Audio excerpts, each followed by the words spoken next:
എമ്പുരാൻ എന്ന് പറയുന്ന പടത്തിന് ഞാൻ ഏറ്റവും കൂടുതൽ ഓവർസീസ് ബിസിനസ് കണ്ടിരിക്കുന്ന ആളത് ഞാനായിരുന്നു. അപ്പം എൻ്റെ ഞാൻ ആർട്ടിക്കിൾ എഴുതിയിരുന്നു മനോരമയിൽ ഈ ഇറങ്ങുന്നതിന് ഒരു മാസം ഒരാഴ്ച മുമ്പ്. അതായത് എമ്പുരാൻ 100 കോടി ബിസിനസ് എന്നാ ഓവർസീസ് മാത്രം ചെയ്യുമെന്ന് പറഞ്ഞിട്ട് എനിക്കിപ്പോൾ ഞാൻ ഭയങ്കര കോൺഫിഡൻസ് ആണ് അതേ പറഞ്ഞത്. കാരണം എനിക്കറിയാമോ ഐ നോ ദാറ്റ് മൂവീസ് പോയിട്ട് പ്രീ സെയിൽ. കാരണം എമ്പുരാൻ എന്ത് പറയുമെന്ന് പറഞ്ഞാൽ മലയാളം പടം ഒരു വേൾഡിൽ മാർക്കറ്റ് ഉണ്ടാക്കിയ ഒരു പടമാണ് എമ്പുരാൻ. RFT എന്ന് പറഞ്ഞാൽ എൻ്റെ പേര് റൊണാൾഡോ എന്നാണ്. എൻ്റെ വൈഫിൻ്റെ പേര് ഫെമീനാണ്. ടി എന്ന് പറഞ്ഞാൽ തൊണ്ടികൾ എൻ്റെ ഫാമിലി നെയിം.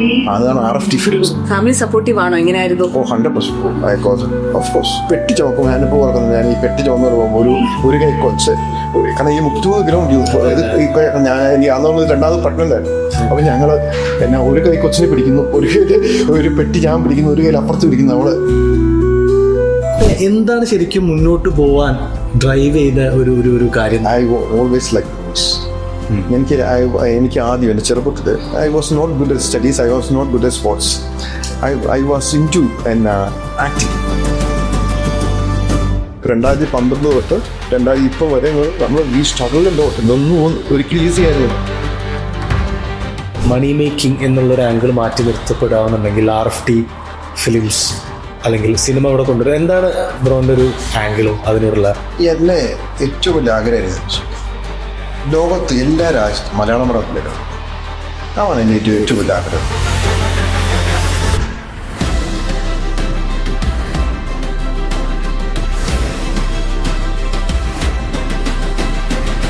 വളരെ വളരെ സ്പെഷ്യൽ ആയിട്ടുള്ള ഒരാളാണ് ഇന്ന് നമ്മളുടെ കൂടെ, അല്ലേ? ഹോട്ട് സീറ്റ് എന്ന് പറയുന്നില്ല, പക്ഷെ നമ്മളുടെ കൂടെ ഉള്ളത് റൊണാൾഡ് തൊണ്ടിക്കൽ. സോ എനിക്ക് പലപ്പോഴും തോന്നിയിട്ടുള്ളത് ഇദ്ദേഹം മലയാള സിനിമ കൊണ്ടുവരുന്നതിനപ്പുറത്തേക്ക് മലയാളികൾക്കൊരു ഗംഭീര നൊസ്റ്റാൾജിയ അല്ലെങ്കിൽ ഒരു കൾച്ചറൽ സർവൈവൽ കൂടി അതുകൂടി നടക്കാൻ കാരണമായിട്ടുള്ള ഒരാളാണ്. റൂട്ട്സിനെ തിരിച്ചറിയിപ്പിക്കാൻ വേണ്ടിയിട്ട്. സോ വളരെ വളരെ ഇമ്പോർട്ടൻ്റ് ആയിട്ടുള്ള മലയാളികൾക്ക് മലയാളം ഫിലിം ഇൻഡസ്ട്രിയിൽ വളരെ ഇമ്പോർട്ടൻ്റ് ആയിട്ടുള്ള ഒരാളാണ് നമ്മുടെ കൂടെ ഉള്ളത്. So welcome to the show sir. Thank you. So ഞാൻ എപ്പോഴും ഒരു പുതിയ ആൾക്കാരെ പരിചയപ്പെടുന്ന സമയത്ത് ഞാൻ ചോദിക്കുന്ന ഒരു ചോദ്യമുണ്ട്, വാട്ട് ഇസ് യുവർ സ്റ്റോറി? എന്താണ് റൊണാൾഡ് തൊണ്ടിക്കലിന്റെ സ്റ്റോറി? എൻ്റെ സ്റ്റോറി എന്ന് പറഞ്ഞാൽ 2001 തുടങ്ങിയ സ്റ്റോറിയാണ്. 2001 ഞാനിവിടെ വരുന്നത്. അപ്പോൾ എൻ്റെ ബാക്ക്ഗ്രൗണ്ട് നേഴ്സാണ് എൻ്റെ ബാക്ക്ഗ്രൗണ്ട്. ഓക്കെ. അപ്പോൾ നേഴ്സിംഗ് ആയിട്ട് ഇവിടെ ജോലിക്ക് വരുന്നത്. അപ്പം 1-2 കൊല്ലം ജോലി ചെയ്യുന്നു. പിന്നെ ആദ്യമായിട്ട് ഞാൻ ചെയ്യുന്നൊരു ഷോസ് മുൻപ് തുടങ്ങി 2003-2004 ഞാൻ ഷോസ് കൊണ്ടുവരാം. ഈ നമ്മൾ ഈ കാണുന്ന ആർട്ടിസ്റ്റുകളെ കൊണ്ട് അത് മ്യൂസിക് ഷോസ് കൊണ്ടുവന്നത്. അതൊന്നും ഇപ്പോൾ കിട്ടിയ ആൾക്കാരില്ല. ഏറ്റവും ഒരു 10-20-30 ആൾക്കാരാണ് ആകെ ഉണ്ടായിരുന്നത് അന്ന്. ആദ്യം ഷോ കൊണ്ടുവെങ്കിൽ പിന്നെ കുഴപ്പമില്ല. അതൊരു രണ്ടാമത് വേറെ ഷോ. അതൊക്കെ ഒരു ഏറ്റവും കൂടുതലായിട്ട് കൊണ്ടത് കൊച്ചിങ് ഇൻഡസ്ട്രി ഷോ ആയിരുന്നു. 14 ഷോ ഞങ്ങൾ അക്രോസ് UK പഠിച്ചു. പിന്നെ കലാഭവൻ മണി വന്നു, പിന്നെ ചാക്കോച്ചൻ വന്നു. അതൊക്കെ 2007 നമ്മൾ നിർത്തി. കാരണം മനസ്സിലായി ഇറ്റ്സ് നോട്ട് വയബിൾ എന്നൊരു സാധനം, വെറുതെ സമയം കളയുന്ന ഒരു സാധനം വന്നു. അപ്പോൾ നമ്മൾ നിർത്തിയത്. പിന്നെയാണ് നമ്മൾ സിനിമയിലോട്ട് വരുന്നത്. ലൈക്ക് 2009 ഇൻ ഹരികർണ 2 എന്ന് പറഞ്ഞത് ഒരു പടം. 2002 ഹരികർണ പടം. 2009 ഞാനൊരു 2 ഫ്രണ്ട്സ് കൂടെ പോയി. അത് കൊണ്ടുപോയി 3 സ്ഥലത്തേക്ക് അടച്ചിട്ടു. 3-4 സ്ഥലത്ത് വളരെ ആദ്യമായിട്ട് കൊണ്ടുവരുന്ന പരിപാടിയായിരുന്നു. അപ്പം അങ്ങനെ ചെയ്തു. അങ്ങനെയാണ് അത് തുടങ്ങുന്നത്. പിന്നെ 2009 ഒന്നും ചെയ്തില്ല. 2014 പിന്നെ നമ്മൾ ആക്ച്വലി RFT ഫിലിംസ് തുടങ്ങുന്നത്. 14 എനിക്ക് ഇയോബിന്റെ പുസ്തകം നേട്ടമായിട്ടൊക്കെ ആദ്യം കൊണ്ടുവന്ന സിനിമ, അല്ലേ?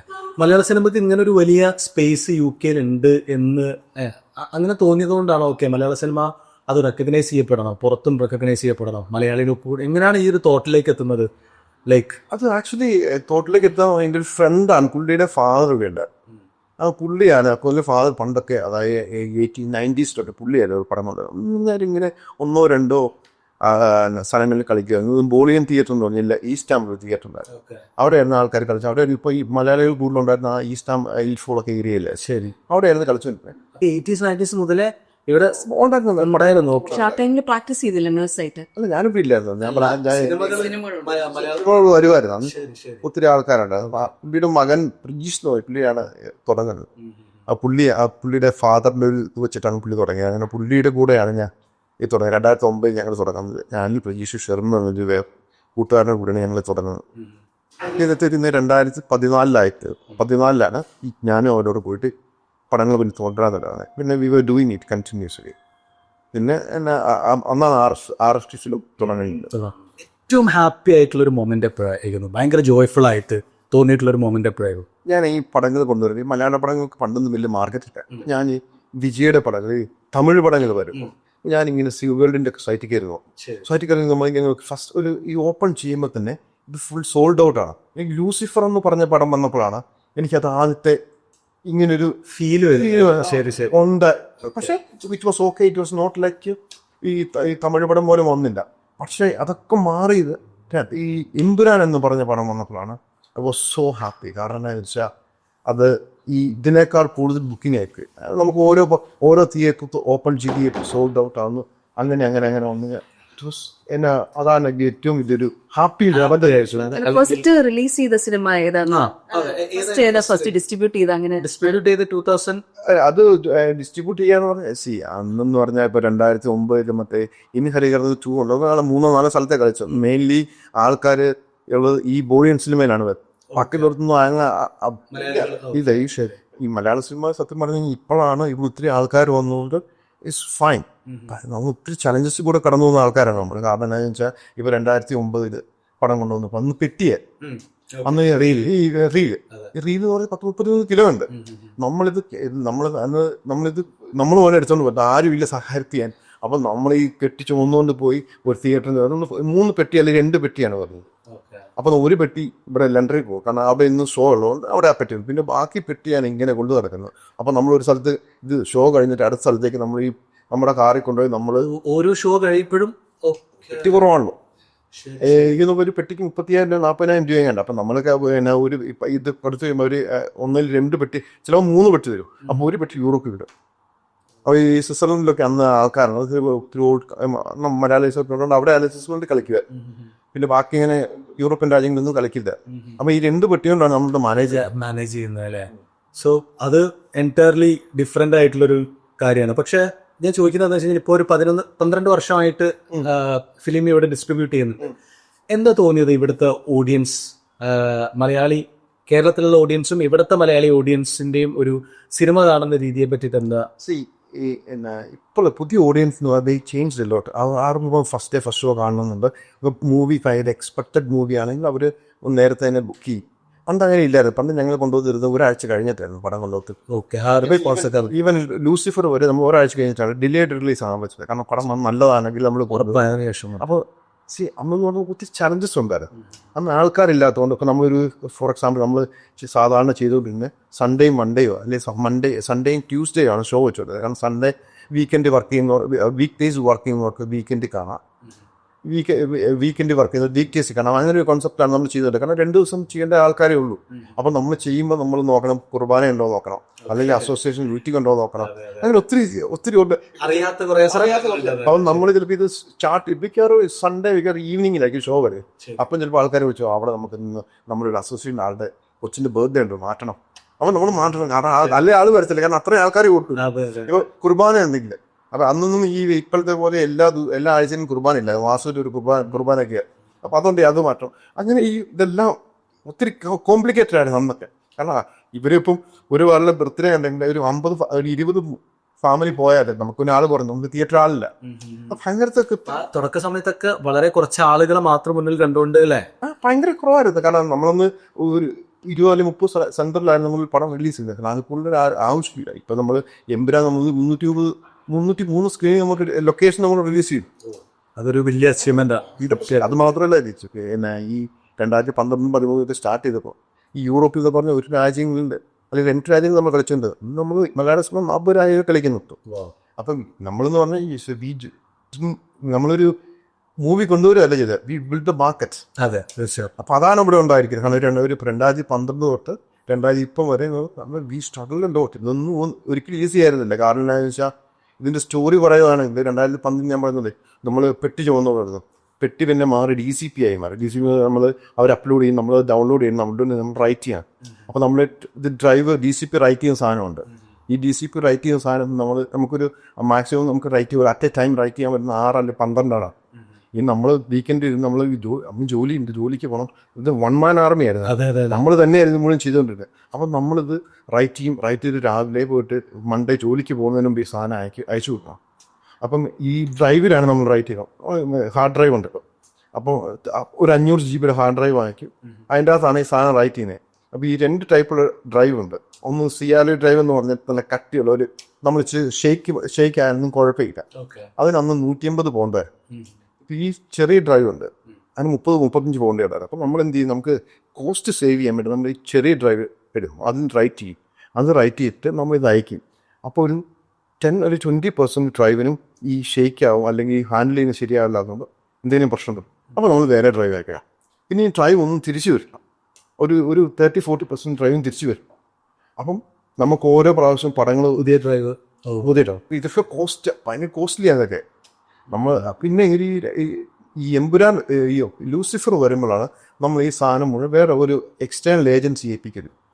അതിന് മുമ്പ് ഉണ്ടായിരുന്നു. പക്ഷെ അത് നമുക്ക് ഈ കോസ്റ്റ് ഭയങ്കര ആയതുകൊണ്ട് നമുക്ക് ഒരിക്കലും ഇത് ചെയ്യാൻ പറ്റില്ല. അതുകൊണ്ട് നമുക്കിത് കൊടുക്കാൻ പറ്റാതില്ല. ഇപ്പോൾ 2019 ഈ 18 എനിക്ക് 18 തോന്നുന്നു എമ്പുരാൻ റിലീസായത്. എമ്പുരാൻ ലൂസിഫർ റിലീസാകുമ്പോഴാണ് നമ്മൾ ഈ സാധനം ഒരു ഏജൻസി ഏൽപ്പിക്കുന്നത്. അതോടെ നമുക്ക് ആ ഒരു സാധനം അതാണ് ഏറ്റവും വലിയ പ്രശ്നമായിരുന്നു. അപ്പം അവർ ഹാൻഡ്ലിങ് ഷിപ്പിംഗ് മുഴുവൻ അവരാണ് നോക്കുന്നത്. അന്ന് ഇലക്ട്രോണിക് ഡെലിവറി സ്റ്റാർട്ട് ചെയ്തായിരുന്നു. ഇലക്ട്രോണിക് ഡെലിവറി സ്റ്റാർട്ട് ചെയ്യുന്നത് അത് ഓഡിയോയിലാണ് തുടങ്ങുന്നത്.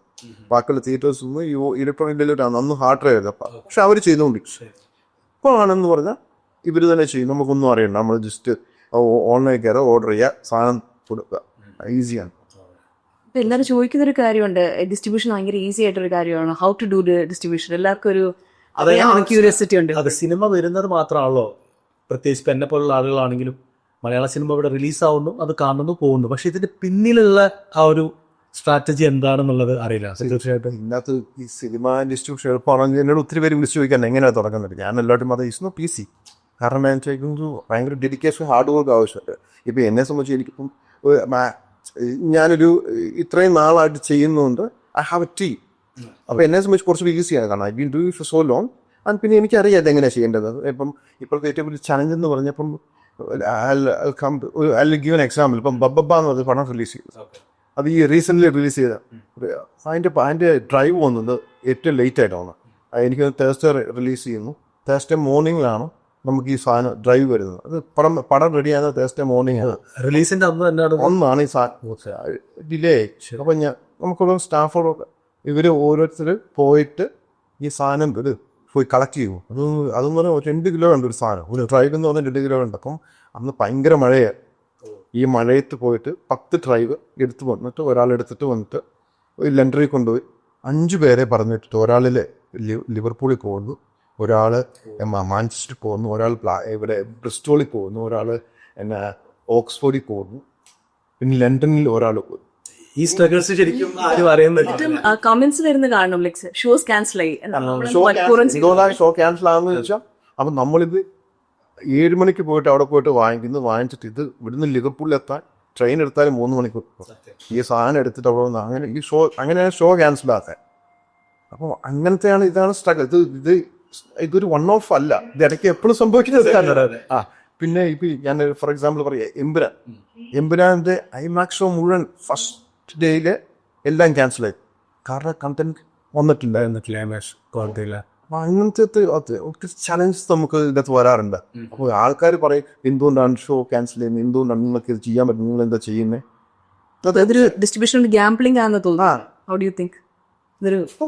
നമ്മളിപ്പം ഒരു പൈസ കൊടുത്തിട്ട് നമ്മൾ പടം എടുക്കും. അപ്പോൾ പടം റിലീസായിട്ട് മോശമാണെങ്കിൽ ആൾ വരില്ല. So when you're investing, how do you ഈ അൺസർട്ടനിറ്റി എങ്ങനെ അത് മാനേജ് ചെയ്യും? ഞാനിപ്പം എന്നോട് ചോദിക്കുന്ന ആൾക്കാരൊക്കെ പറയുന്ന കാര്യം, ഇത് നമ്മൾ കാർഡ് പ്ലേ ചെയ്യുന്നില്ല.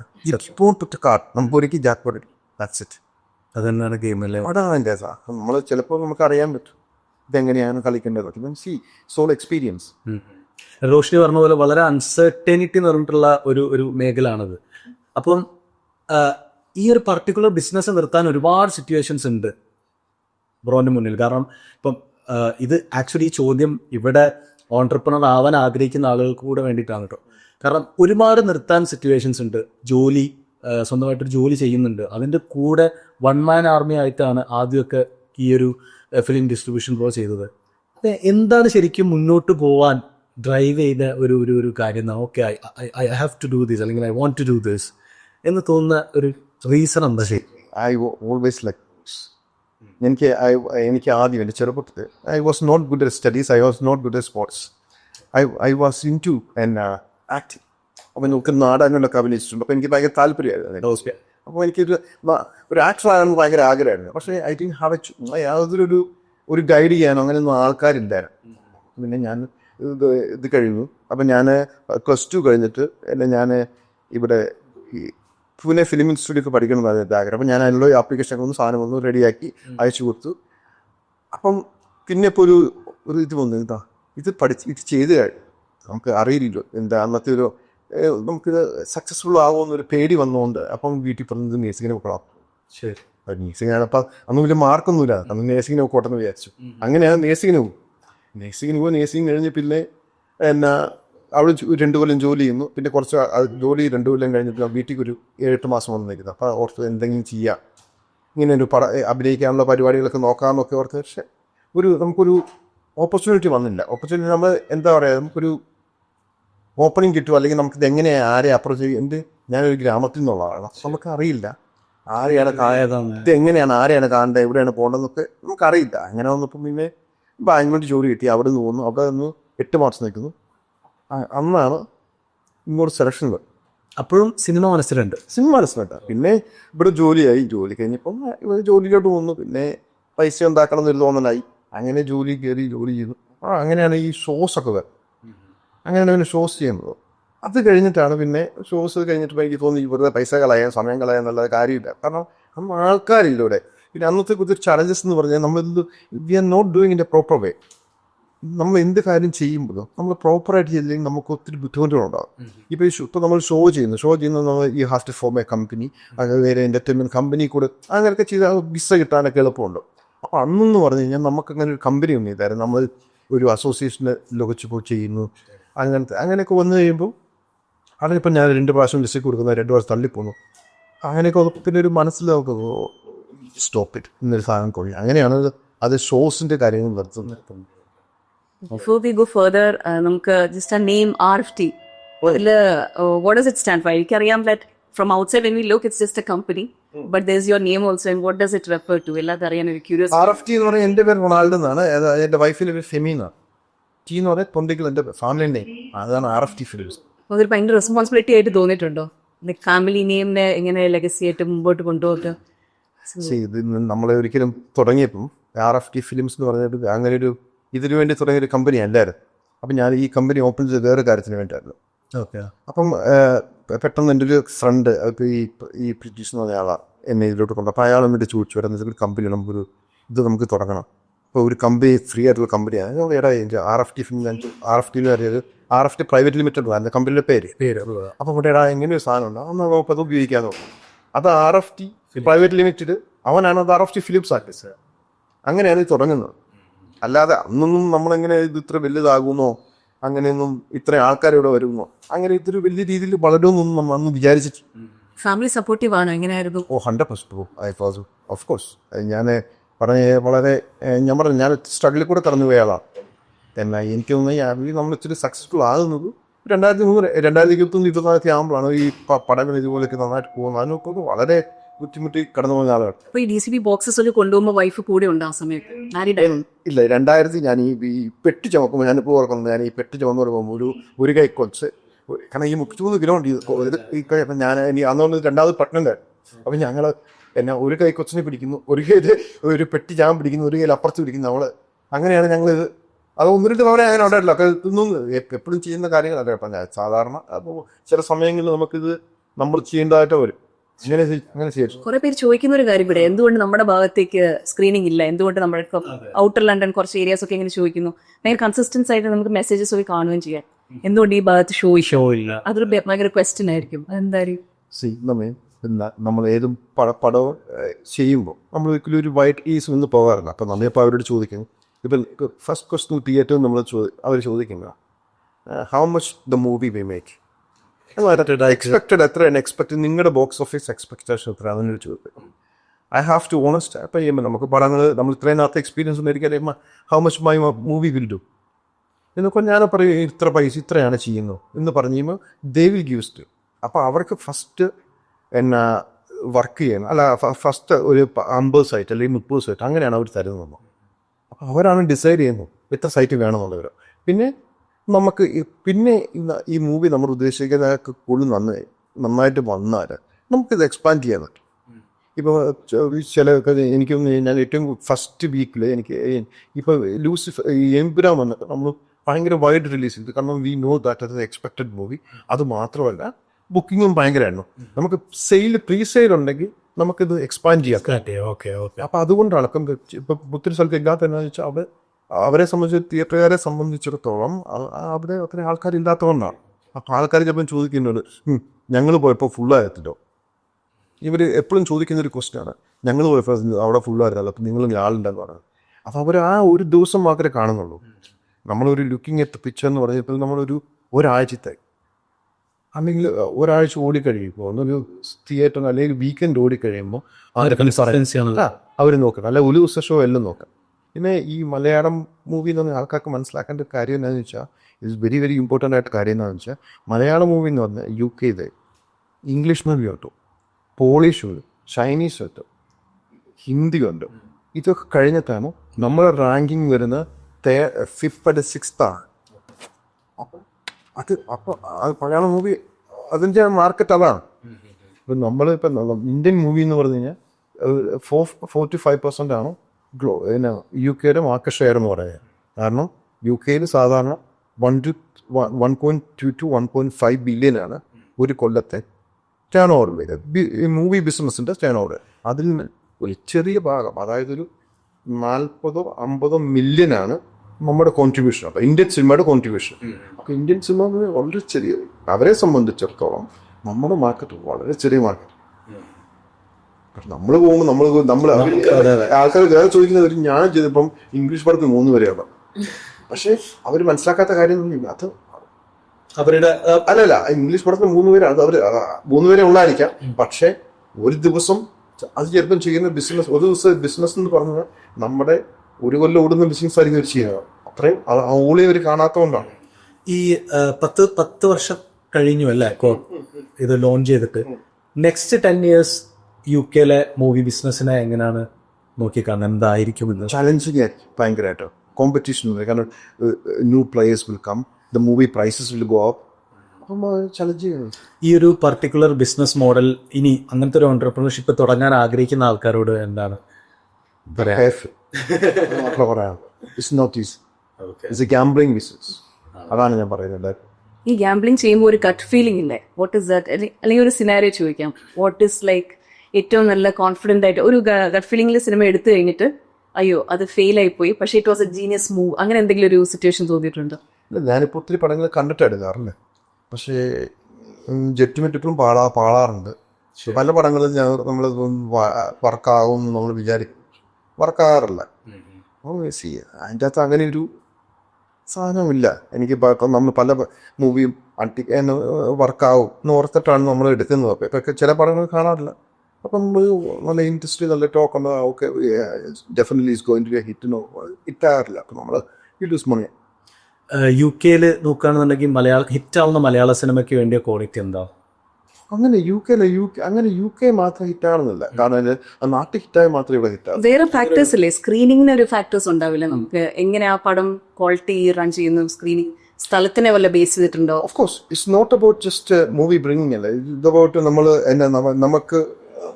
നമുക്ക് ഇത്രയും നാൾ അറിയാവുന്ന നമുക്കറിയാം എവിടെയാണ് മൂവി കളിക്കുന്നത്. Time is important, screen is important, audience behaviour is important. കാരണം ചില സ്ഥലങ്ങളിൽ എനിക്കറിയാം സ്റ്റുഡൻസ് മാത്രമേ ഉള്ളൂ, അല്ലെങ്കിൽ യങ് ജനറേഷൻ ഉള്ളൂ. അവർ ദേ ലൈക്ക് പർട്ടിക്കുലർ മൂവീസ്. പിന്നെ ഫാമിലി ഓഡിയൻസ് ആണെങ്കിൽ ദേ ലൈക്ക് ഫാമിലി ഓറിയൻറ്റഡ് കണ്ടന്റ് ആയിരിക്കും. ഇപ്പോൾ ഫോർ എക്സാമ്പിൾ 15 ആണെങ്കിലും ഫാമിലിക്ക് കയറാൻ പറ്റില്ല. അപ്പം അതൊക്കെ അത് നമ്മൾ ഇത്രയും നാളത്തെ എനിക്കറിയാം എവിടെയൊക്കെയാണ് മാർക്കറ്റ് ഉള്ളത്, എവിടെയൊക്കെയാണ് ആൾക്കാരുള്ളത്, നമുക്കറിയാം. അതുകൊണ്ട് അതനുസരിച്ച് നമ്മൾ സ്റ്റാർട്ട് ചെയ്യാൻ ശ്രമിക്കാം. മെൻഷനിങ് അബൌട്ട് 15 എപ്പോഴും കേൾക്കുന്ന ഒരു കമന്റ് ആണ്, നിങ്ങളാണോ ഈ കട്ട് ചെയ്യുന്നത്?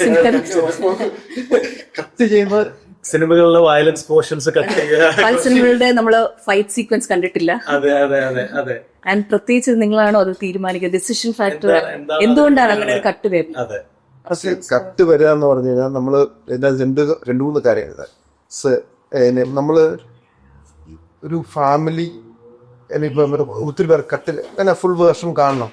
ഐ റെസ്പെക്ട് ദാറ്റ്, അത് കാണണം. പക്ഷെ ചെറിയ ചെറിയ കട്ട് ഇപ്പൊ നമ്മളിത് ക്ലാസിഫൈ ചെയ്യണം. അതായത് സർട്ടിഫിക്കറ്റ് കൊടുക്കുമ്പോൾ അവരിത് കണ്ടിട്ട് പറയും ഇത് കട്ട് ചെയ്യാം, ഓക്കെ, അത് കഥയെ ബാധിക്കില്ലെന്ന് അവർ പറയും. ഇത്ര ഭാഗങ്ങൾ കട്ട് ചെയ്താൽ ഞങ്ങൾ 15 മാറ്റിക്കരുതേ തരാമെന്ന് പറയും. തിയേറ്ററിന്റെ ഭാഗത്തുനിന്നോ? തിയേറ്ററിനല്ല, ഇത് ക്ലാസിഫൈ, അതായത് സർട്ടിഫൈ ചെയ്യുന്ന ആളാണ്. ശരി, ഓക്കെ. അപ്പൊ അവരാണ് ആദ്യത്തെ ഒരു ഇത് പറയുന്നത്, നിങ്ങൾക്ക് കട്ട് ചെയ്ത് ഇന്ന ഭാഗങ്ങൾ കട്ട് ചെയ്താൽ നമുക്ക് 12 തരാമെന്ന് പറയും. അപ്പൊ നമ്മൾ ഇതുകൊണ്ട് ഡയറക്ടറുടെ എത്തിയില്ലേ, ഡയറക്ടർ പറയും ഇതാണ് കട്ട് ചെയ്യാൻ പറയുന്നത്, നിങ്ങൾക്ക് കട്ട് ചെയ്യാൻ ഓക്കെ ആവും. തല്ലുമാല സിനിമ നോക്കുകയാണെങ്കിൽ ഒരു പകുതി പോർഷൻ UK ഓഡിയൻസ് നോക്കുമ്പോൾ അവർ കണ്ടിട്ടില്ല, അങ്ങനെ കാണില്ല. അപ്പോ അത് ബിക്കോസ് ഓഫ് ഈ റീസൺ തന്നെയാണോ? ഇതിന്റെ അകത്തൊരു കാര്യം എന്ന് വെച്ചാൽ അവര് പറഞ്ഞു ഇത് നമ്മൾ പോയിട്ട് കട്ട് ചെയ്യുമല്ലേ ചെയ്യുന്നത്. നമ്മൾ ഓഫ് കോഴ്സ് ഇത് പ്രൊഡക്ഷൻ ഹൗസ് സമ്മതിക്കണം, ഡയറക്ടർ സമ്മതിക്കണം. അല്ലാതെ നമുക്കൊരുക്കി പറ്റും. നമ്മൾ ഒരു പടം നമുക്കൊരു പടം വന്നു കഴിഞ്ഞാൽ ആദ്യം നമ്മൾ ചോദിക്കുന്നു, ഡയറക്ടറോട് ചോദിക്കുന്നത് ഇത് കട്ട് ചെയ്യാൻ പറ്റുമോ. അപ്പൊ അവര് പറയാം ഓക്കെ, 100% ഒരു 80% അവർക്ക് താല്പര്യം ഇല്ല കട്ട് ചെയ്യാൻ. പക്ഷേ അവർ പിന്നെ പറയാം ഓക്കെ എന്തെങ്കിലും ആട്ടം കൊടുത്താൽ അവർ സമ്മതിക്കുന്നത്. അങ്ങനെയാണ് നമ്മൾ കട്ട് ചെയ്യുന്നത്. ലൂസിഫർ സിനിമയിലും ഒരു കട്ട് ഉണ്ടായിരുന്നില്ല, ഒരു ചെറിയ എനിക്കൊരു 3 സെക്കൻഡ്സ് ആൻഡ് ഈവൻ RDX നോക്കിയാലും കട്ട് ഉണ്ടായിരുന്നു. ബട്ട് അത് ഇന്റൻഷണൽ അല്ല, ഫോർ ദ ഓഡിയൻസ്. ഇന്റൻഷണൽ അല്ലെന്ന് പറഞ്ഞാൽ നമുക്കിത് എല്ലാവരും ഫാമിലി ഓഡിയൻസ് അവരെ കയറണല്ലോ, അതുകൂടെ കൂടെ. അപ്പൊ ഒത്തിരി പേര് കട്ടില്ലാതെ വരുമ്പോൾ ചോദിക്കുന്നത്, അപ്പൊ ഫാമിലിക്ക് ചോദിക്കുന്നുണ്ട് എന്നാ എന്തുകൊണ്ടാണ് ഞങ്ങൾക്ക് കാണാൻ പറ്റാത്തത്. ഇപ്പം നമുക്ക് ഇതിൻ്റെ അകത്തൊരു വിൻമിൻ ഇല്ല. കാരണം എന്താ വെച്ചാൽ ഇതിൻ്റെ അകത്ത് അവർ പറയും, പിള്ളേർ പറയും ഞങ്ങൾക്ക് ഫുള്ള് കാണണം എന്ന് പറയും. ഫാമിലി ഓഡിയൻസ് ഞങ്ങൾക്ക് പിള്ളേരെ കൊണ്ട് പോകാം, ഞങ്ങൾക്ക് കാണാൻ പറ്റത്തില്ല. അതുകൊണ്ട് നമ്മൾ കട്ട് ചെയ്യാൻ ഇപ്പം പിന്നെ ഇച്ചിരി ഓഡിയൻസ് കൂടിയുണ്ട്. നമുക്ക് ഓൾസോ നമുക്കൊരു 2 വേർഷൻ ഇറക്കാൻ പറ്റും, non cut version, cut version. അപ്പം നമ്മളങ്ങനെ 1-2 പടങ്ങൾ ചെയ്തിട്ടുണ്ട്. അതല്ല, ജനഗണമനയുടെ കാര്യത്തിൽ ഒരു ഇഷ്യൂ ഉണ്ടായിരുന്നു ഇങ്ങനെ തന്നെ. ജനഗണമനയുടെ ഇഷ്യൂ പറഞ്ഞാൽ ജനഗണമന ഇഷ്യൂ ഒന്നും ഇല്ലായിരുന്നു. ജനഗണമനയുടെ ഈ കട്ട് ചെയ്യാൻ പറ്റാത്തൊരു അവസ്ഥയാണ്. കാരണം എന്താണെന്ന് വെച്ചാൽ ഇത് കാണുന്ന ക്ലാസിഫിക്കേഷൻ കാണുന്നത് ഇവിടുത്തെ ആൾക്കാരാണ്. അപ്പോൾ അവർക്കൊരു ഈ മലയാളം ഡയലോഗ്സ് അവർക്ക് അറിയത്തില്ല. അവർ സബ് ടൈറ്റിൽ നോക്കിയാണ് അവർ ഇത് ചെയ്തു. അപ്പം നമ്മൾ ഈ സബ് ടൈറ്റിലും എൻ്റെ കോണ്ടസ്റ്റ് നമ്മൾ പറയുമ്പോൾ ഇപ്പോൾ അതിൻ്റെ അകത്ത് ജനഗണമനയുടെ ഒരു കേസ് ചോദിച്ചാൽ പറയാം, ജനഗണമന നമ്മൾ 15 ആയിരുന്നു. അത് കട്ട് ചോദിച്ചപ്പോൾ അവർ പറഞ്ഞതെന്നു വെച്ചാൽ അതിൻ്റെ അതൊരു സീനുണ്ട്, അതായത് കോർട്ട് സീനിൽ പൃഥ്വിരാജ് പറഞ്ഞൊരു സീനുണ്ട്. അതായത് ഒരു മന്ത്രി ഒരു കൊച്ചിനെ റേപ്പ് ചെയ്യുമെന്ന് പറയുന്നത്. ആ ഒരു സീൻ പറഞ്ഞാൽ അത് കട്ട് ചെയ്യാൻ പറ്റില്ല. കാരണം അത് ആ പടത്തിൽ ഇമ്പോർട്ടൻറ്റ് ഭാഗമാണ്, കട്ട് ചെയ്യാൻ പറ്റത്തുള്ളത്.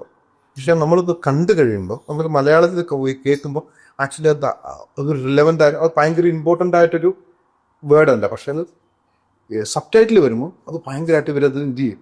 അതുകൊണ്ട് അപ്പം അതൊരു ചാലഞ്ച് ചെയ്യാൻ പറ്റത്തില്ല. ചലഞ്ച് ചെയ്താൽ you have to wait 2 months. Release ഇപ്പം അതുകൊണ്ട് നമ്മളൊക്കെ കംപ്ലൈൻറ്റ് കൊടുത്തുകൊണ്ട് ഇപ്പം BBC കാണുന്നത് ഇത് അറിയാവുന്ന ആൾക്കാരെ, അതായത് മലയാളം മനസ്സിലാകുന്ന ആൾക്കാർ അവരാണ് കാണുന്നത്. അങ്ങനെ കുറച്ച് മാറ്റങ്ങളൊക്കെ വന്നിട്ടുണ്ട്. ഞാൻ അത് പറയാം, 2018 എന്ന് പറഞ്ഞ പടമാണ്. അതിന് മുമ്പ് വരെ മലയാളം പടം ഭയങ്കര മോശമായിരുന്നു. അതായത് നമ്മൾ തിയേറ്ററിലൂടെ മെയിൽ അയച്ചാൽ അവർ റെസ്പോണ്ട് പോലും ചെയ്യില്ല. കാരണം ബോധമായിട്ട് പോലും മലയാളം മൂവി. കാരണം ഒന്നാമത് നമ്മൾ എല്ലാ ആഴ്ചയിലും മാസത്തിലും 3 മലയാളം മൂവി ആയിട്ട് ഒന്നും കളക്ട് ചെയ്യാറ്. ആൾക്കാർ പോകുന്നതും കുറവല്ലോ. വൺ ടൈം ഒക്കെ ഇതേപോലെ 2018 ആണ് അത്രയും നിറഞ്ഞിട്ട് ആൾക്കാർ ഒത്തിരി ആള് കൂടിയിട്ടാണ് 2018 എന്ന് പറഞ്ഞ തുടങ്ങും. ഞാൻ എനിക്കത് 35 സ്ക്രീനിലെങ്ങാണ് ആദ്യം ഞാൻ ചാർട്ട് ചെയ്ത് ഈ സാധനം. അത് എനിക്കൊരു ബാംഗ്ലൂരുടെ വീക്കെൻഡ് ആയിരുന്നു ഇത്. ഞാനിപ്പോൾ ഓർക്കുന്നുണ്ട്. കാരണം നമ്മൾ ചെയ്ത് ഞായത്തെ ഫ്രൈഡേ വലിയ ആൾക്കാരൊന്നും ഇല്ലായിരുന്നു. സാറ്റർഡേ സൺഡേ ആയപ്പോൾ പതുക്കെ പിക്ക് ചെയ്യാൻ. മൺഡേ ഒക്കെ ആയപ്പോഴേക്കും മൺഡേ ബാംഗ്ലൂരിലെ ആയിരുന്നു. സൺഡേ ഭയങ്കരമായിട്ട് പിക്ക് ചെയ്തപ്പോൾ ഞാൻ തിയേറ്ററിലോട്ട് ചോദിച്ചു എനിക്ക് കൂടുതൽ ഇത് ചെയ്യാതെ. അപ്പോൾ അവർ എന്നോട് ചോദിച്ചു എന്നൊക്കെ എവിടെയൊക്കെ നിങ്ങൾക്ക് കണ്ടന്റ് എത്തിക്കാൻ പറ്റുന്നത്. പക്ഷേ അപ്പം അന്ന് എനിക്കൊന്നും ലണ്ടനിലുള്ള എല്ലാ സ്ഥലത്തും ഞാൻ ബാംഗ്ലൂരിലെ മൺഡേ ഞാൻ ഈ ടാക്സി വിട്ടിട്ട് കണ്ടന്റ് എത്തിച്ചു. അപ്പം എന്നിട്ട് അവിടെ ലണ്ടനിൽ ഫുള്ള് കളിച്ചു. ചൊവ്വാഴ്ച നമ്മളത് എക്സ്പാൻഡ് ചെയ്തിട്ട് എനിക്ക് 120-130 തിയേറ്ററോട്ടം കണ്ടു. അപ്പോൾ ഈ ആൾക്കാർ ഭയങ്കരമായിട്ട് പ്രീ ബുക്കിംഗ് ബുക്കിംഗ് വന്നു. അത് ഭയങ്കര സക്സസ്ഫുള്ളായി. അത് കഴിഞ്ഞിട്ട് പക്ഷെ ഒരു 3-4 മാസത്തേക്ക് ഏത് മലയാളം പടത്തിനും നമ്മൾ 10 സ്ക്രീൻ ചോദിച്ചാൽ അവർ 20 സ്ക്രീൻ തരും. അവർ വിചാരിക്കും എല്ലാം 2018 വരുന്നു. അത് കഴിഞ്ഞിട്ട് പിന്നെ വീണ്ടും പഴയ പോലെ പിന്നെയാണ് മഞ്ഞുവേൽ ബോയ്സ് വന്നത്. മഞ്ഞുവേൽ ബോയ്സ് വന്നപ്പോൾ നമുക്കതുപോലെ തന്നെ വീണ്ടും ഭയങ്കരമായിട്ട് വന്നു. പിന്നെ ആ സമയത്തൊക്കെ കുറച്ച് പടങ്ങളൊക്കെ ഭയങ്കരമായിട്ട് കളക്ട് ചെയ്യാൻ എന്നിട്ട് ഞാൻ എമ്പുരാൻ ആണ് ശരിക്കും ഞാൻ സ്ട്രഗിൾ ചെയ്തു. എമ്പുരാനിപ്പോൾ ഞാനിപ്പോഴും ഞാൻ തിയേറ്ററിൽ പറഞ്ഞ ഈ പടം ഇത്ര 1.5 മില്യൺ കളക്ട് ചെയ്യുമെന്ന് പറഞ്ഞിട്ടാണ് ഞാൻ മെയിലേക്ക്. അപ്പോൾ എനിക്കറിയാം. എനിക്ക് എമ്പുരാൻ എന്ന് പറഞ്ഞ പടത്തിന് ഞാൻ ഏറ്റവും കൂടുതൽ ഓവർസീസ് ബിസിനസ് കണ്ടിരുന്ന ഞാനായിരുന്നു. ഇപ്പം ഞാൻ ആർട്ടിക്കിൾ എഴുതിയിരുന്നു മലയാളം ഈ ഇറങ്ങുന്നതിന് ഒരാഴ്ച മുമ്പ്. അതായത് എമ്പുരാൻ 100 കോടി ബിസിനസ് ഓവർസീസ് മാത്രം ചെയ്യുമെന്ന് പറയുന്നത് 120 കോടി കളക്ട് ചെയ്തു കേട്ടോ എമ്പുരാൻ ഓവർസീസ് മാത്രം. അപ്പോൾ അത് ഞാൻ ഭയങ്കര കോൺഫിഡൻസ് ആണ് ഞാൻ പറഞ്ഞത്. കാരണം എനിക്കറിയാമോ I know that movies going to presale. കാരണം എമ്പുരാൻ എന്ത് പറയുമെന്ന് പറഞ്ഞാൽ മലയാളം പടം ഒരു വേൾഡിൽ മാർക്കറ്റ് ഉണ്ടാക്കിയ പടമാണ് എമ്പുരാൻ. കാരണം പീപ്പിളൊക്കെ ഈ എമ്പുരാൻ വരുമ്പോൾ നിന്ന് ഈ തിയേറ്ററിൽ നമ്മളെ വിളിക്കുവരെ എമ്പുരാൻ ആരെ കൊണ്ടുവരുന്നത്. കാരണം Empuraan had lot of issues. ആ സമയം നമ്മൾ ഓർക്കുന്ന ലൈക്ക് ആയിട്ട് കുറച്ച് പ്രൊഡക്ഷൻ അത് തീരുമാനിച്ചിട്ടായിരുന്നു. അപ്പോൾ ഇവർക്കറിയാമായിരുന്നു. അപ്പം ഞാൻ ഇമെയിൽ അയച്ചിട്ട് പറയുന്നു ഇത് ഇത്ര രൂപ കളക്ട് ചെയ്യുന്നു പറയുന്നു. കറക്റ്റ് അവരപ്പം ദേ ലാഫ്റ്റ്. കാരണം ഒരു മലയാളം മൂവി പോലും അങ്ങനെ പോയിട്ടില്ല. അന്നത്തെ ഇവർ എനിക്ക് എപ്പോഴും ഓർക്കുന്നുണ്ട്. എനിക്ക് ആകെ തന്നത് 42 തിയേറ്ററാണ് ആകെ തന്നത്. ഫസ്റ്റ് ഞാൻ ചാർട്ട് ചെയ്തു ഫസ്റ്റ് 42 തിയേറ്റർ. മൺഡേ ഒരു ഓപ്പൺ ചെയ്തു. 41 സോൾഡ് ഔട്ടായി. 42 തിയേറ്റർ സോൾഡ് ഔട്ടായി.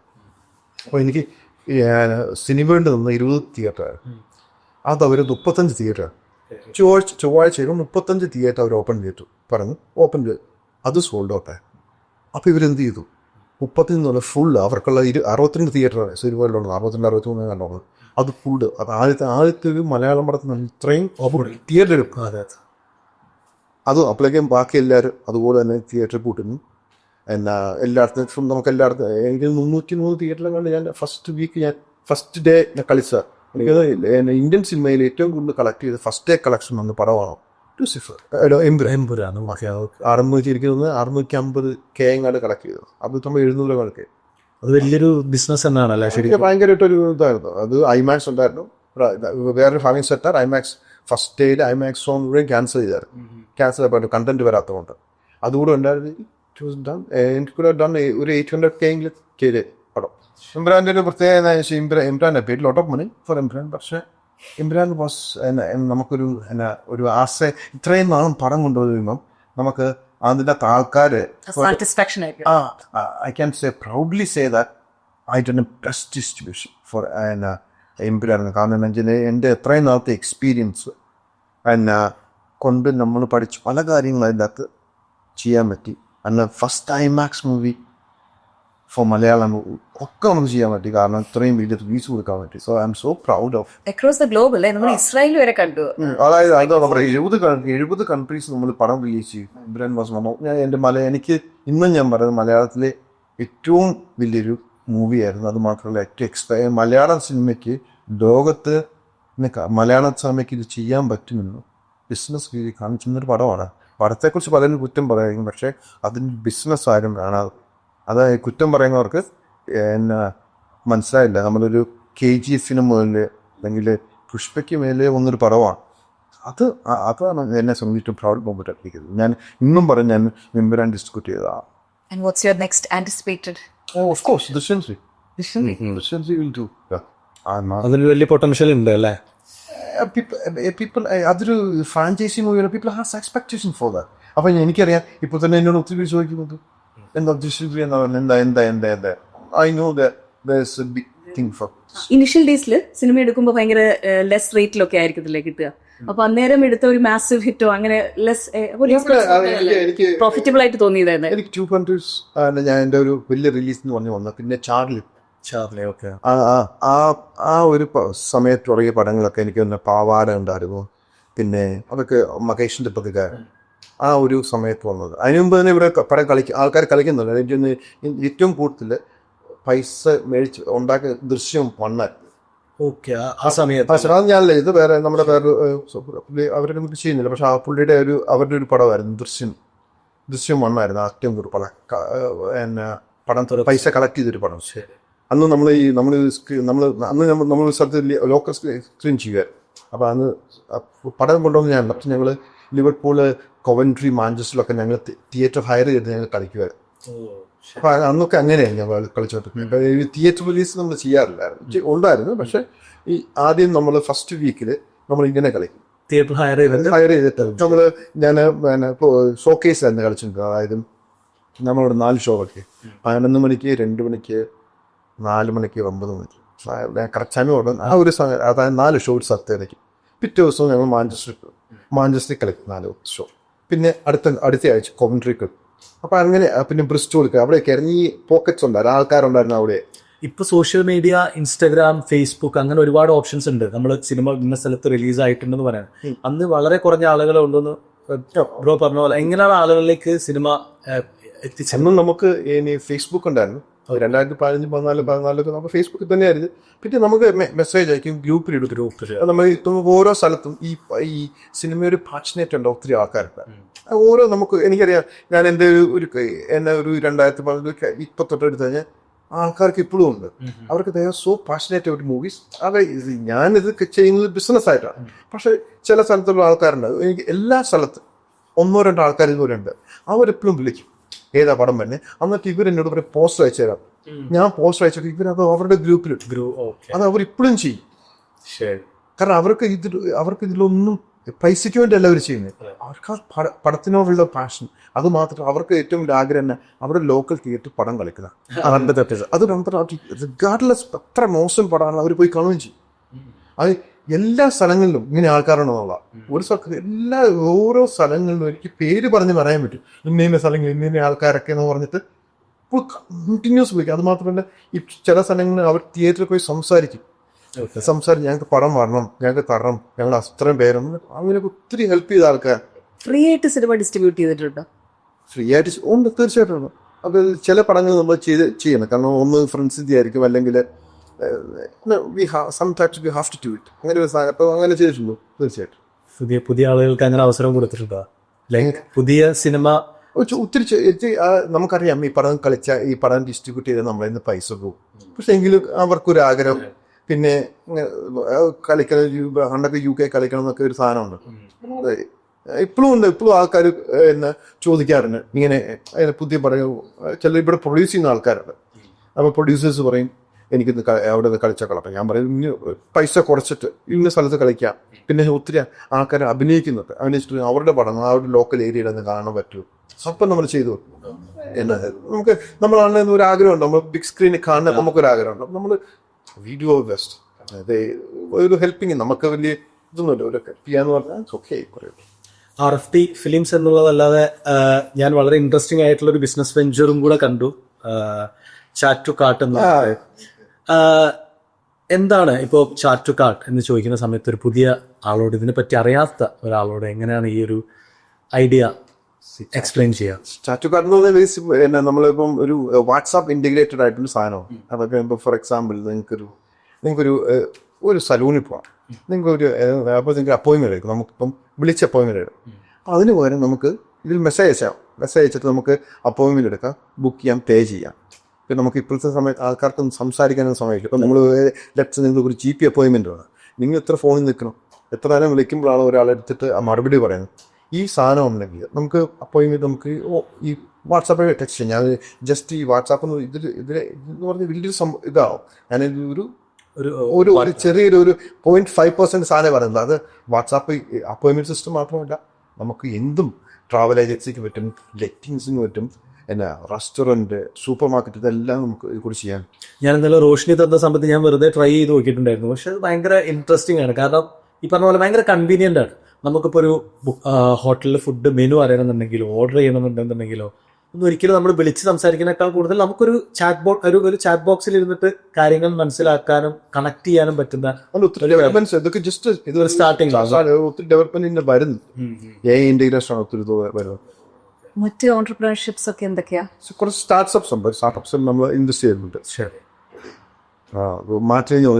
നമുക്കൊരു OTT പ്ലാറ്റ്ഫോം വരുന്നുണ്ട്. ജൂലൈ അടുത്ത മാസം ലോഞ്ച് ആവും. അത് OTT പ്ലാറ്റ്ഫോം തന്നെയാണ്. നമ്മൾ പുതിയ പടങ്ങൾ എടുത്തിട്ട് അതിൽ സ്ക്രീൻ ചെയ്യുന്നത്. നമുക്ക് നെറ്റ്ഫ്ലിക്സിനെയോ അല്ലെങ്കിൽ ആമസോൺ പോലെ ഒരു സാധനം നമ്മളൊരു ഡിഫറെൻറ്റ് തോട്ടാണ് അത്. അതായത് നമ്മൾ എല്ലാ പടങ്ങളും അത് ഫെസ്റ്റിവൽ പടങ്ങൾ കാണാം, നമുക്ക് വെബ് സീരീസ് ഇടാം. അപ്പം ഒത്തിരി ഒരു സാധനങ്ങളുണ്ട്. അത് ജസ്റ്റ് അത് നമ്മൾ ഒരിക്കലും ഒരു OTT പ്ലാറ്റ്ഫോം എന്ന് പറഞ്ഞാൽ it's not just an OTT platform. നമ്മളൊരു ഒരിക്കലും ആമസോണിനോ അല്ലെങ്കിൽ നെറ്റ്ഫ്ലിക്സിന് ഫോം പറ്റി നമുക്ക് അതല്ലോ. ശരിക്കും ഒരു എല്ലാവർക്കും ഷോക്കേസ് ചെയ്യാൻ പറ്റും അവരുടെ വർക്ക്, സ്റ്റുഡൻസിനും എല്ലാം ചെയ്യാം. അങ്ങനെയാണ് വരുന്നത്. അത് ഇപ്പൊ ഫ്രണ്ട്സും പാർട്ട്ണർഷിപ്പിലൊക്കെ അല്ലേ ചെയ്തത്. അപ്പോൾ ഈ ഒരു ജേർണിയിൽ ലൈക്ക് ഫ്രണ്ട്ഷിപ്സ് ഒക്കെ ഉണ്ടാവും, കുറെ ബിട്രയൽസ് ഉണ്ടാവും. ആ ഒരു സിറ്റുവേഷൻ ഒക്കെ എങ്ങനെ ഹാൻഡിൽ ചെയ്യുന്നത്? ഇപ്പോൾ ഒറ്റയ്ക്ക് തുടങ്ങിയതല്ലല്ലോ, ഫ്രണ്ട്സ് ഉണ്ടായിരുന്നു, പിന്നെ ഇപ്പോൾ ഒറ്റയ്ക്ക് നടത്തുന്നു, ഒറ്റയ്ക്ക് വഴിവെട്ടി UK അപ്പൊ ഇപ്പോഴത്തെ situation how do you see? Like കുറെ പേരുണ്ടായിരുന്നല്ലോ ഈ ജേർണിയിൽ. എന്റെ ജേർണിയിൽ ഒത്തിരി പേരുണ്ടായിരുന്നു. അത് ഒത്തിരി പേര് ഹെൽപ്പ് ചെയ്തിട്ടുണ്ട് എനിക്ക്. എന്നാൽ ഞാനിപ്പോഴും ഓർക്കുന്നത്, ഞാനിങ്ങനെ ഈ പടങ്ങളൊക്കെ ചെയ്തു ഈ ഒത്തിരി ഒരു സമയത്ത് ഈ പടങ്ങളൊന്നും പൈസ ഉണ്ടാക്കത്തേക്ക്. അപ്പോൾ ഇപ്പം സത്യം പറഞ്ഞാൽ എനിക്കൊരു 3-4 മില്യൺ ഞാൻ ഇതിനുവേണ്ടി മാത്രമായിട്ടാണ് പടം എടുത്ത് മാത്രം. കാരണം എന്താണെന്ന് വെച്ചാൽ, കാരണം ഈ എനിക്ക് 2020-2022 വരെ ദർ ഇസ് നോ മാർക്കറ്റ്. ഈ റിക്കവർ ആവാത്ത ഫിലിംസ് ഇപ്പോഴും പോരാത്തവർ അതാണ് കൂടുതലുള്ളത്. അപ്പം ഞാനിങ്ങനെ ഈ പടങ്ങളൊക്കെ എടുത്തെടുത്ത് പൈസ കളഞ്ഞൊന്നുമില്ലാതെ ഇരുന്ന സമയമുണ്ട്. അപ്പം ഞാൻ അവസാനം എനിക്കിപ്പോഴും ഒന്ന് ഓർക്കുന്നുണ്ട്, പടം അവസാനം ഇത് നിർത്താനൊരു ഇതായിട്ട് പൈസ ഇല്ല, ഒന്നും ആകുന്നില്ല. അപ്പം എനിക്ക് അപ്പോഴാണ് കായംകുളം കൊച്ചുണ്ണി എന്ന് പറഞ്ഞ പടം വരച്ചത്. അപ്പം അതിന് പൈസ കൊടുക്കുക. അപ്പം അത് നല്ല പടമാണെന്ന് എനിക്കറിയാം. അപ്പം പൈസ വരുമ്പോൾ പൈസ ഇല്ല. അപ്പം ഞാനിങ്ങനെ പലയിടത്തു നിന്ന് ഇങ്ങനെ ചോദിച്ചിട്ട് എനിക്ക് 10,000 പൗണ്ട് താഴെ. അപ്പം എൻ്റെ ഒരു കൂട്ടുകാരനുണ്ട്, എൻ്റെ അഭിനേഷ്. അപ്പം ഞാൻ എല്ലാവരും ചോദിക്കുന്നതുകൊണ്ട് അവനോട് ഇവിടെ പൈസ. അപ്പം പറയാം എൻ്റെ പൈസ ഇല്ല, എൻ്റെ പൈസ ഒന്ന് വാങ്ങിച്ചോളാം. ഞാൻ പറഞ്ഞിട്ട് ഞാൻ അറിയിട്ടോ, നീ വാങ്ങിച്ചാലാ വെച്ചു, നീ വിളിച്ചാൽ മതി. അപ്പം ഞാൻ അജി എന്നാണ് അവൻ്റെ പേര്. എന്നിട്ട് ഞാൻ അവനെ വിളിക്കുകയാണ്. അവൻ എനിക്ക് 10,000 പൗണ്ട് തരുന്നു. ഞാൻ അങ്ങനെയാണ് ഈ കായംകുളം കൊച്ചുണ്ണി എന്ന് പറഞ്ഞ പടം എടുത്തത്. ആ പടത്തിൽ ഞാൻ പൈസ ഉണ്ട്. പിന്നെ പിന്നെ അതെനിക്ക് അത് കഴിഞ്ഞിട്ട് എനിക്കൊരിക്കലും എനിക്ക് നന്നായിട്ട് പോകുന്നു എൻ്റെ കാര്യങ്ങളൊക്കെ. പിന്നെ വീണ്ടും 2022 കോവിഡൊക്കെ കഴിഞ്ഞപ്പോൾ കുറച്ചുകൂടി എടുക്കും വന്നാലും പിന്നെ കുഴപ്പമില്ല. ഇതൊരു ഇങ്ങനൊരു റോളർ കോസ്റ്റർ പോലെ. ഈ ഒരു ബിസിനസ് ചെയ്യുന്ന സമയത്ത് ഏറ്റവും വലിയ ഫിയർ എന്താണ് ശരിക്കും? വെള്ളിയാഴ്ച വരാൻ നോക്കിയിരിക്കുക പൈസ പോകാൻ. അതാണ് നമ്മൾ പൈസ കൊടുക്കുന്നു, പടം എടുക്കുന്നു. വെള്ളിയാഴ്ചയാണോ നമുക്കറിയാം പൈസ പോയി. അതാണ് ഫിയർ. കാരണം എന്താ വെച്ചാൽ പിന്നെ ബാക്കിയുള്ള ചലഞ്ചസ് എന്ന് പറഞ്ഞപ്പം ഞാൻ ജനനായകം എടുത്തു. ജനനായകൻ എല്ലാം കൊടുത്ത് പടം മാറ്റി വെച്ചു. My money is stuck. It's a huge amount. അങ്ങനെയും കുറെ അൺസർട്ടനിറ്റികളുണ്ട്. ഇവൻ ആ സീൻ കട്ട് ചെയ്യുന്നതിൽ അതിലും ഉണ്ടായിരുന്നില്ല സെൻസറിങ് ഇഷ്യൂ ജനനായകനില്? അതും ഉണ്ടായിരുന്നു. അതിപ്പോ എനിക്ക് തോന്നുന്നു 20 റിലീസ് ചെയ്തൊക്കെ പറയാൻ എനിക്കറിയില്ല. ജനനായകൻ മൂവി റിലീസിന് 3 ദിവസമാണ് മാറ്റിവെക്കുന്നത്. ആ ഇതിലുണ്ടാകുന്ന കഷ്ടപ്പാടെന്ന് പറഞ്ഞു കഴിഞ്ഞാൽ, ഒന്ന് നമ്മൾ തിയേറ്റേഴ്സ് വെള്ളക്കാരാണ്, they are not familiar with all these things. ഇവരെ സംബന്ധിച്ചിടത്തോളം ഒരു പടം വരുമ്പോൾ ഇപ്പോൾ ഒരു പടം റിലീസ് ചെയ്യുന്ന ഇവരോട് പറയും 2026 ഡിസംബർ 24 പടം റിലീസ് ചെയ്യുന്നു പറഞ്ഞു. That movie will release same day. They will not change the date. അപ്പം നമ്മൾ ഇത്രയും വലിയ പടമാണെന്ന് പറയുന്നു, വരുന്നു റിലീസിൻ്റെ തലേദിവസം അല്ലെങ്കിൽ 2 ദിവസം മാറ്റിക്കും. ഇവർ ഓൾറെഡി ടിക്കറ്റ് സോൾഡ് ഔട്ട് ആക്കി. ഈ ടിക്കറ്റ് മുഴുവൻ റീഫണ്ട് ചെയ്യണം. Some cases they have to give a free ticket. പിന്നെ ഇതിൻ്റെ ട്രാൻസാക്ഷൻ ചാർജ് ഉണ്ട്. ഇതൊക്കെ ഇവർ കൊടുക്കുക. പിന്നെ ആസ് എ ഡിസ്ട്രിബ്യൂട്ടർ നമുക്ക് അവർക്ക് ഷെയർ കൊടുക്കും. ഇപ്പം നമുക്കിപ്പോൾ ലെറ്റ്സ് സേ നമുക്ക് 40 അല്ലെങ്കിൽ 50% ഷെയർ ആയിട്ട് അത് okay this movie I now only going to give 25. എല്ലാവരും ഡിസ്ട്രിബ്യൂഷന്റെ കാര്യങ്ങൾ ഇങ്ങനെ ചോദിക്കാറല്ലോ, എല്ലാവർക്കും ഇൻട്രസ്റ്റ് ആയിരിക്കുമല്ലോ എങ്ങനെ ഡിസ്ട്രിബ്യൂട്ട് ചെയ്യണമെന്നൊക്കെ. അപ്പോൾ what is the most misunderstood കാര്യം അബൌട്ട് ഈ film distribution, cinema distribution? Easy അല്ല. റിച്ച് ആവാൻ പറ്റുമോ നമുക്ക് ഇങ്ങനെ? ആ ഗ്ലാമറിനെ പറ്റിയും പിന്നെ അതിന്റെ See, I don't think so. You're rich? No. I'm not. Father was rich? See, ഇതാത്തൊരു കാര്യം എന്ന് വെച്ചാൽ ആൾക്കാർക്ക് അറിയണ്ട ഹൂ ബ്രിങ്സ് മൂവി ഹിയർ. സത്യം. ആൾക്കാർക്ക് അറിയണ്ടേ. ഇപ്പം എൻ്റെ വൈഫിനോട് ചോദിച്ചപ്പോൾ നല്ല പടമാണ് പോയി കാണാം എന്നല്ലാതെ മമ്മൂട്ടിയുടെ മോഹൻലാലിൻ്റെ ഡയറക്ടർ ഇതൊന്നും പ്രശ്നമല്ല. അപ്പം ഡിസ്ട്രിബ്യൂഷൻ ഒരു ഗ്ലാമറസ് ജോബാണെന്ന് വെച്ചാൽ ഐ ഡോണ്ട് തിങ്ക് സോ. കാരണം എന്താണെന്ന് വെച്ചാൽ ഇപ്പോൾ RFT പടം കൊണ്ടുവരുന്നുണ്ടോ അല്ല ആൾക്കാർ വരുന്നത് പടം നല്ലതാണോ പോയി പറയാം, അത്രയോ. അതിൻ്റെ അകത്ത് ഇതൊരു it's not a glass. I don't think so. It's very risky job എന്ന് ഞാൻ പറയും. അപ്പൊ ഇനീഷ്യൽ ഡേയ്സിൽ നല്ലപോലെ പ്രോഫിറ്റ് ഉണ്ടാക്കാൻ പറ്റിയായിരുന്നു. ഒന്നുമില്ല, ഒരു പ്രോഫിറ്റ് ഒന്നുമില്ല. ഞാൻ പറഞ്ഞില്ല, ഇത് റോൾ കോസ്റ്റ് ആണ്. 10 പടം എടുക്കുമ്പോൾ 2 പടം പൈസ ബാക്കി 2% പൈസ. It's not money making. ഏറ്റവും ഹാപ്പി ആയ ഒരു ഫ്രൈഡേ ഏതാ? ഒരു ഹാപ്പിയസ്റ്റ് ഫ്രൈഡേ ഓർ വീക്കെൻഡ് എപ്പോഴാണ് സിനിമയുടെ ഓർമ്മയിൽ? പിന്നെ ഇത് 2018 വന്നപ്പോൾ one of the happiest days. പിന്നെ മഞ്ഞുമേൽ ബോയ്സ് വന്നപ്പോൾ ഇറ്റ് വാസ് ഗുഡ് ഫ്രൈഡേ. പറയാനുള്ള ഒത്തിരി പടങ്ങൾ. Aavesham was good. Imran was really. If someone who is hearing our podcast today, അവരിപ്പോൾ ഇത് കേൾക്കുവാണെങ്കിൽ അവരോട് എന്താ പറയുക, like something that someone had told you earlier when you came to this industry, അങ്ങനെ എന്തെങ്കിലും തോട്ട് ഉണ്ടോ? I wish someone had told me this before. ഇപ്പോൾ കേൾക്കുന്നവർക്കൊരു തോന്നുന്നുണ്ടാവുമല്ലോ, എങ്ങനെ ഈ സ്റ്റോറീസ് എല്ലാം ഗ്ലോബൽ സ്ക്രീനിലേക്ക് കൊണ്ടുവരുമ്പോൾ something that you felt I wish somebody had told me this before. Distribution risky business ആണ് നേരത്തെ പറയുക.